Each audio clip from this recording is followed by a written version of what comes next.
Hi, this is Dell3524 here, and today we are going to be adding RAM to the Dell Latitude E6410. First, start by disconnecting the battery, so you'll just slide this one right here to the right, and you slide this to the left. And then you pull the battery away from you, and unplug it.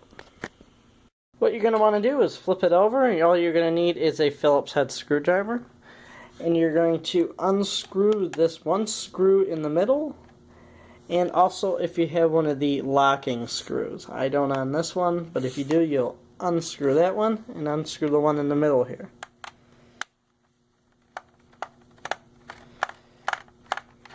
After that's unscrewed, all you're going to do is take your hand and pull it towards you, and the bottom should slide, and you can just lift it up, and you're inside the computer.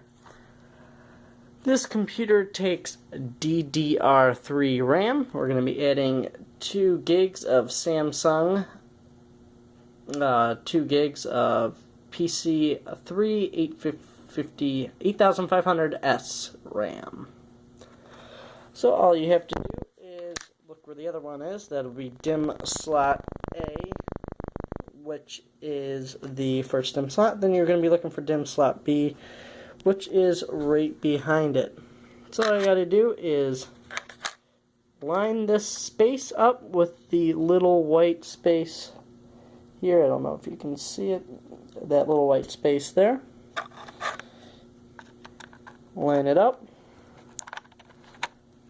push it in all the way, and then you'll push down until these 2 tabs on the side here click in. And then what you're going to want to do is take the cover back, slide it back on until it clicks on, and you're just going to screw back the middle screw in. And again, if you had the locking screw, just screw that back in. You're going to then flip it over, turn it on. It'll ask you, or it'll tell you there was a memory change, and just hit F1 to continue, and we'll boot in the Windows. This has been a video on how to add or upgrade the RAM on the Dell Latitude E6400. Any comments, questions below.